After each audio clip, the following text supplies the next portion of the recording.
This is the first demo for the game that I'm making, which is a four-dimensional maze. So I'm going to take us through the idea of adding on more and more dimensions to a maze until we get a kind of a firm grasp of what a four-dimensional maze looks and feels like. Starting off, this is, as we can see, this is a corridor and there looks like there's a path off to the right. You can push the up arrow to go forwards, you can push the down arrow to go backwards, like so. Nothing exciting, you've probably seen this in games before. And then we want to go off to the right. So everything we've been doing so far, this has all been along one dimension, along one line, and then we have a pathway off to the right, so we can either press right to go to the right, like so, or left to go left, or we can rotate to look along that direction so we can actually see where we're going instead of sidestepping. So if we press D, we rotate, and now we're looking along the second dimension. So first of all, this was the first dimension we were looking along, and then we rotate and we're looking along the second dimension. Something else I want you to take note of is the fact that before we did this rotation, the second dimension was off to our right. So the second, if we were here for example, the second dimension, it runs from our left to our right. However, and the first dimension runs from our front to our back. If we rotate, suddenly the first dimension, that corridor we were moving along, that is now to our left and right, and the second dimension is ahead of us. So now we can move forwards like so, and that will be a useful way of thinking about it when we introduce the fourth dimension. But yeah, we can just sort of move around this maze like so.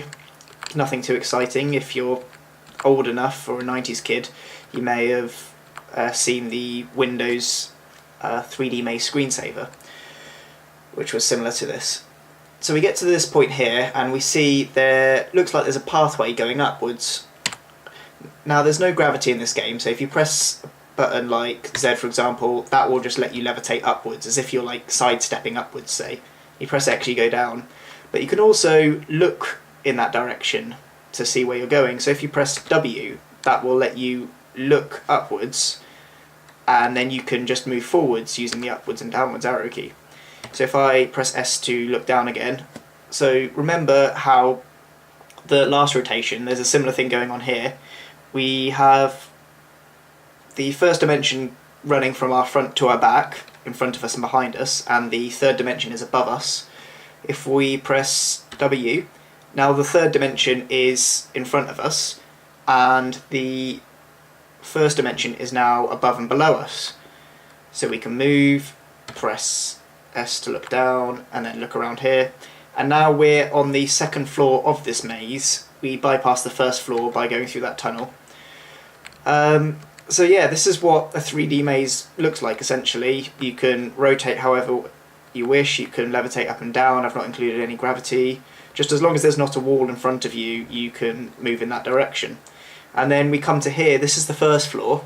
If you see that little kind of cube just off to the left, that's the tunnel we went through to bypass this floor, but then we came round and we actually entered this floor. And I've not, besides that cube there, I've made sure there's nothing in this room, so you can kind of just move anywhere you want essentially, and you can see the whole room. So now I'm going to explain everything we just saw, but from a different perspective. So this is that same maze again, but from a different perspective. It's from a 2D perspective. And as you can see, the square at the bottom is the ground floor, the floor that we started on. The middle floor is the first floor, it's that big open area. And the top floor, the top square is the second floor, or the top floor, which was a replica of the ground floor essentially.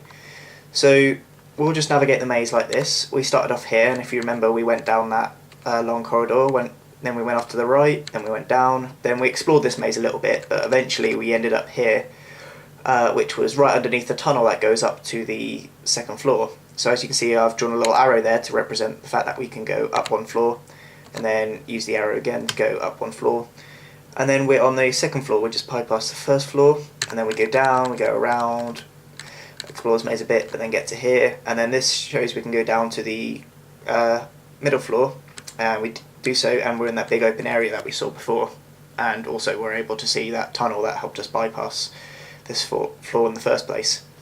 So that is a sort of a representation of how we moved around that 3D maze, but this didn't really demonstrate how we rotated in that maze, how we saw different perspectives. So let's go through the maze again, but this time we're going to rotate every time we turn, so we're always going to be moving forwards. So we start off here, make our way to the end of the corridor, but then we want to turn around so that we're facing the second dimension. So this is the dimension we're currently looking along, and we want to swap it so that we're looking along this dimension. So we do so, and then the maze looks like this, which, you know, this might not surprise you too much. Again, we're looking along here and we want to start looking along here, so we turn around and we do so like that. And then we just keep rotating and moving forwards like so. Something you might notice, every time we move, we are moving upwards, and that kind of represents the fact that we're always moving forwards, we're always turning to look where we want to go and then moving forwards. So you might then think, how do we at this point rotate so we're looking above us? So we want to go one floor above us into that square there, so we want to somehow swap this dimension that we're looking along for this dimension here. Well, because this is in 2D, the transformation is going to look quite weird because we don't have access to the third dimension to do the transformation nicely. So if I do the rotation, it looks like this, and you might be thinking, what is this? This doesn't look anything like the maze we just had. Well, what I've done is I've turned the first dimension, if you remember it was kind of 5 along, into 5 separate floors, and the third dimension, which was only 3 along, those are just 3 sections along that. You're only allowed to move 3 along in that dimension now, but it's not moving between floors. So just to help you visualize it a bit, if I take and help you see where the transformation came in, if I take all of these, the top section of each of these rectangles, pull them out, put them together, and as you can see, every arrow now should be paired up, every downward arrow should be paired with an upward arrow. So those 2 arrows there kind of indicate you can move between that wall, so we may as well get rid of the wall and get rid of all the other walls. And hopefully this will look a bit familiar if I flip it upside down and add the S and the upward arrow. That's the ground floor that we started on. So the top section of each of these rectangles represents part of the ground floor that we were on before. So if we navigate the maze just like we did before and get to that same tunnel area, but now looking in this perspective, we go down one, go down, go down, go down. That's us going along that corridor at the beginning. Move off to the right, go up a bit, up, down, and then now we are in that, we're underneath that tunnel, but this time we're actually looking along the tunnel. So for us, this just looks like we're moving forwards as opposed to, you know, levitating upwards. And then we rotate to look back where we were, and we've made it to the third floor. To the second floor, sorry. Now I'm going to be spending some time switching back and forth between the 2D representation of the maze, which is what you're seeing here, and the 3D representation of the maze, which is the game you've been seeing before. And I'm going to be spending some time explaining the fourth dimension and showing you some tricks you can do in the fourth dimension. So this might not look like it, but this 2D representation actually shows the full 4D maze, which I have made. If you remember, we only have 2 dimensions that we can access in this world, but to represent the third dimension, we added extra floors above the floor that we're working on. So the bottom left was where we started, and then when we moved up floors, we went upwards in big squares. Now to move along the fourth dimension, we go towards the right in big squares. So we've taken the whole maze that we originally had and created 2 more mazes, essentially, to the right. So these arrows, which I've now coloured in red, what they represent is the fact that you can go from anywhere in the on one side of the arrow to anywhere on the other side into the same place in that square. So I'll show you what I mean. Say we start off here, we can straight away just move right into that square to our right, and then we can move along here, and we can move back to the left, and then we've ended up here. And that's like directly in the middle of our maze, and we would have to have navigated around all the walls to do that. Or say we wanted to get up to the second floor before we'd have to navigate our way to the tunnel. Instead, we can just go hop over here, go up a little bit, and then hop over to the left, and now we're bang in the middle of our second floor. So this is the three-dimensional representation of the maze again. We're just going to do what we were doing in the 2D representation, where we're going to be moving in the fourth dimension to make it to places in the maze with relative ease. So if I press 4 and up, then we've moved into this room here, and as you can see, this is a big open room. We can see 2 floors above us, we can see all the way to the right and left, and this is what it looked like in the 2D representation. If you remember, there was just nothing in the middle section of the maze, the fourth dimension. So I'm going to move 2 over to the right and 1 up, and then if I press 4 and down, we are now in the middle of the ground floor of our maze. If you see over here, just go over here, you can see that tunnel leading upwards, so we didn't have to go down that long corridor or anything. If I press 4 and up again, we're back here. If I press Z twice, we levitate upwards. If I press 4 and down again, we are now here, which is the second floor of our original maze. As you can see, there's that tunnel that leads down there. So say we were here and we wanted to get to here, so where the red square is.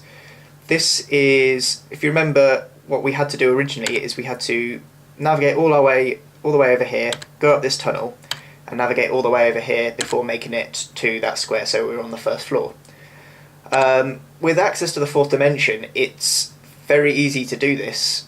We can just hop across over here, hop up, and then to the left, and we've made it to the first floor, back to where we were essentially. So again, what I'm going to do here is I'm going to show you how you can skip straight to that middle floor using the fourth dimension without having to navigate the maze or go up that tunnel. So if I press 4 and up, we've now gone 1 up in the fourth dimension where you have this big open area. I levitate upwards 1 so that we're on the first floor, and then I press 4 and down, and now we're here in that first floor again. Again, say we wanted to just make it just to the other side of this wall. Originally, we would have to make our way all the way around that corridor and down just to make it to the other side of this wall. Again, using the fourth dimension, we can hop over to the right, so that's moving 1 up in the fourth dimension. Move 1 over to the right, that's just in the second dimension, and then hop back to the left over in the fourth dimension, and we've made it to the other side of that wall with no problem, pretty much. Again, we're here, and we want to make it to the other side of this wall. If I press 4 and up, move forwards 1, and then press 4 and down, we're now on the other side of that wall, so the corridor is just to the other side of this wall. So now, another thing I want to show you, say we're in the middle of the first floor, and that's our kind of line of sight, those green squares. We want to make it over to the F, which is the finish of the maze, the exit of the maze, essentially. Problem is, that's not in our line of sight at all, but if we moved up 1 in the fourth dimension, and then up 1 again, suddenly we can see the finish of the maze, and it all makes, it's right in front of us, and we can just move forwards and get to it. But that was kind of sidestepping in the fourth dimension. Do you remember when we kind of showed you that representation of sidestepping in the third dimension? We wanted to know what it looked like when we rotated into the third dimension. Well, suppose we are here, and then we have that line of sight. We want to somehow rotate so that that dimension that we're looking along transforms into that dimension that we're looking along, so that we can see that the exit of the maze is just 2 squares ahead of us. Something else I want you to notice is what is to our left and right in each of these squares. So starting off, we have a wall to our right, but we can see like 2 squares to our left essentially. 1 further in the fourth dimension, we can see everything to our left and right, and then 1 further we see the finish, and you see it's got a wall to its right as well. Well, I'm about to show you what that all looks like in the fourth dimension. So I'm here, and I know that right in front of me should be the exit of the maze, but it's actually displaced two places in the fourth dimension. So I can see right ahead of me there's nothing. If I press 4 and upwards, we're in this big open area again. If I press 4 and upwards again, I can now see the exit of the maze, and I can go over it if I wish. But I want to now show you what rotating the fourth dimension looks like, because it looks really weird. If I press 4 and down and 4 and down again and get back to where I was, if I go over here, turn around and look down like this. Now if you remember, there's a wall to my right and there's like 2 spaces to my left. I'm now going to rotate in the fourth dimension by pressing 4 and W, and you'll see what that looks like.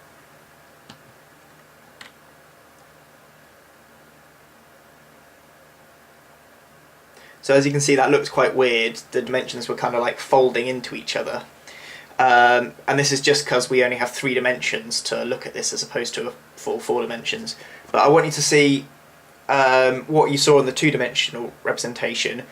1 square in front of us, there's no wall to our right. We can see as far as we want to the left and right.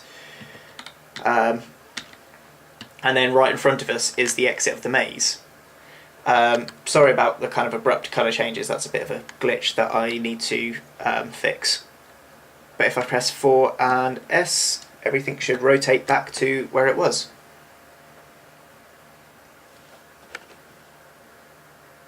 Finally, I just want to demonstrate another weird quirk that you can do. Imagine you're here, and you can see that in front of you, and you can see there's a bit of a path to the left as well. And we can also see that there's a tunnel above us. We're going to rotate upwards twice so that we're now facing upside down. If we do it, the maze suddenly looks like this, and you can see now you can see the square ahead of you, but now there's a path off to the right instead of to the left. But that all makes sense. You get that your left and right are mixed up because you're upside down, and we can see that the tunnel now goes down instead of up. That all makes sense because you get the idea that you're upside down. But let's say if we did this in the fourth dimension, so we still have that path off to the left, and we still have that tunnel up above us, but this time we're going to flip so that we're upside down in the fourth dimension. And now this will look really weird because we see now there's a path off to our right, but the tunnel is still above us. Because we only have 3 dimensions we can look at, it looks really weird because we can't see that we're upside down in the fourth dimension. There's nothing to show us this. So I'm just going to show you what that looks like now in the actual 3D maze. So now I'm just going to show you what that looks like in the full game. As you can see a little bit ahead of us and a little path to the left, and we can also see that there is a tunnel right above us. So if we flip upside down and then turn around, now the path is right in front of us again, but it goes off to the right. But that all makes sense because we can see that the tunnel is now down below us. That's exactly what we'd expect if we rotated like that. So now, if I turn around again, back to where we were, if a path to the left, we're now going to go upside down in the fourth dimension. So this will look a little weird, but if I do this, everything kind of like rotates and looks a bit weird. If I do that rotation again, we're now upside down in the fourth dimension. But if I look over here, now the path is going off to our right, which would be okay, except the tunnel is still above us. We're not upside down in the third dimension, and we can't really see how we're upside down in the fourth dimension, just because we can't see the fourth dimension normally. This is an interesting kind of thought. We don't know if our universe is limited to 3 dimensions. That seems to be what we can see just based on evidence. We haven't found any evidence of any extra spatial dimensions. But something which would show us that there is a fourth dimension out there. If someone were to just go off into the reaches of space, come across some structure which is 4-dimensional and get flipped upside down, when they come back to Earth, their left and right would be completely opposite to us. They wouldn't be upside down because they wouldn't have gone upside down in the third dimension, they would have gone upside down in the fourth dimension. So they'd come back to Earth and they would be completely confused because they would think their heart is on the left side of their body, but everyone else would see their heart on the right side of their body, and vice versa. That person would see everyone else's heart on the right side of their body. So if you ever see anybody with a heart on the right side of their body, just ask them, where did you find a way to turn upside down in the fourth dimension? And that's everything. Thanks for watching.